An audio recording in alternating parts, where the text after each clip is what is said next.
उमा भवानी जय जगदम्बे, गौरी गिरिजा जय जगदम्बे। देवी स्तुति का छठा पद आपके सामने प्रस्तुत है। भक्तजन कृपया इसे ध्यान से सुनें और इसका प्रतिदिन पाठ करें, आपका कल्याण जरूर होगा।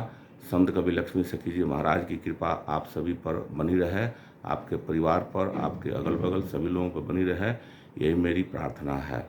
तो ध्यान से सुनिए। जागिए जगमालिनी, जागिए जगमालिनी, उजो कालो को कालिनी, भगतन को भाव भगति देवतन कुल पालिनी। भगतन को भाव भगति देवतन कुल पालिनी, जिन कंस को निर्वंश किन रामन कुल कालिनी। जिन कंस को निर्वंश किन रामन कुल कालिनी, आ दुष्टन को दुष्ट भाव लालन को लालिनी। दुष्टन को दुष्ट भाव लालन को लालिनी, तोहरे लाग तो राजा रंक सबे भइल बा बेहालिनी। तोहरे लाग तो राजा रंक सबे भइल बा बेहालिनी, जे कहीं दिया में तेल ना कहीं लाखन बरे मसालिनी। जे कहीं दिया में तेल ना कहीं लाखन जरे मसालिनी। सुर मुनि केहू बाँचे नाही नरको कौन हालिनी। सुर मुनि केहू बाँचे नाही नरको कौन हालिनी, का तोहरा ले केहू बड़ा गुमानी, जे हस्ती ऐसन चालिनी। जे हस्ती ऐसन चालिनी।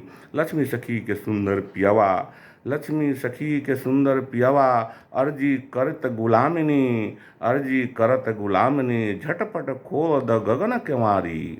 झटपट खोल द गगन केवारी, पिया मिलन के जामिनी।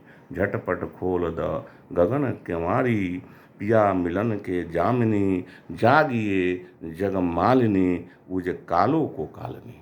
क्या सुंदर पद है। बड़े सुंदर भाव में कवि ने भक्ति भाव से ओतप्रोत होकर यहाँ कवि ने मातेश्वरी भगवती देवी के कई रूपों का वर्णन किया है, जो बहुत सुंदर है। देखिए, जागिए जगमालिनी, उज कालो को कालिनी।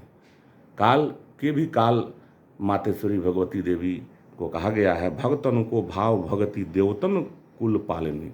देवता लोगों के कुल का पालन करने वाली और भक्तों के दुख दर्द को हरने वाली माता हैं। और जिन कंस को निर्वंश किन और रावण कुल कालिनी। कितना बड़े रावण जैसे जो महारथी इतने बड़े जो जिसके बारे में कहा जाता है कि तीनों लोक जो है उसके डर से कांपता था, उनका भी वंश का निर्वंश करने वाली और कंस के वंश को निर्वंश करने वाली माता भगवती देवी हैं। दुष्टन को दुष्ट भाव लालन को लालिनी। दुष्टन को जैसे जिस भाव से आता है उसके साथ माता उनके साथ व्यवहार करती है। दुष्ट लोगों को दुष्ट भाव में और जो प्यार करते हैं उनको लालन पालन करती है, माता की तरह दुलार देती हैं। तोहरे लाग तो राजा रंग सबे भइल बा बेहालिनी। मैंने आपको पाने के लिए दोनों राजा और रंग दोनों बेहालिन है। आजे कहीं दिया में तेल ना कहीं लाखन जरे मसालिनी।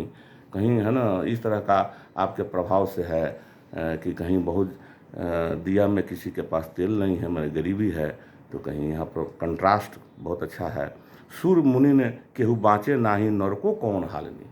बड़ा बड़ा ऋषि महर्षि भी आपके मोह माया से नहीं बच पाए हैं, तो आदमी की कौन पूछे, है ना। सुर मुनि ने केहू बाँचे नाही नरको कौन हालिनी, का तोहरा ले केहू बड़ा गुमानी, जे हस्ती जैसन ऐसन चालिनी। हस्ती मने हाथी, हाथी जैसा आपकी चाल है। लक्ष्मी सखी के सुंदर पियवा, अर्जी करत गुलामिनी।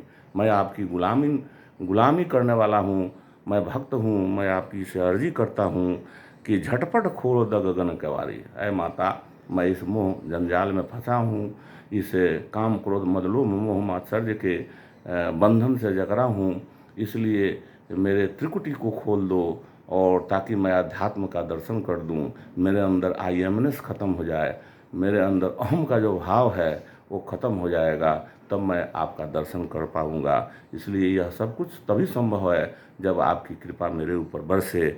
इसलिए कवि कहते हैं कि झटपट खोलो द गगन केवारी। उस गगन के केवार को, दरवाज़ा को ऐ माँ खोल दो, है ना। यह बहुत ही आध्यात्मिक शब्द का प्रयोग है। कई बार कवि जो है इस महाग्रंथ में गगन की चर्चा करते हैं, जो कि बड़ी आध्यात्मिक है।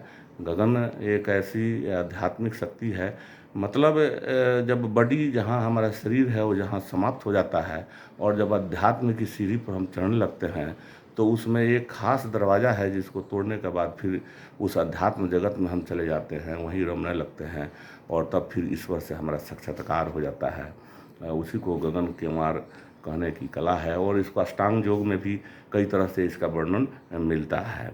तो झटपट खोलो द गगन केवारी, पिया मिलन के जामिनी, पिया मिलन के जामिनी, जागिए जग मालिनी, उजे कालो को कालिनी। एक बार प्रेम से बोलिए संत कवि लक्ष्मी सखी जी महाराज की जय, मातेश्वरी दुर्गा माता की जय।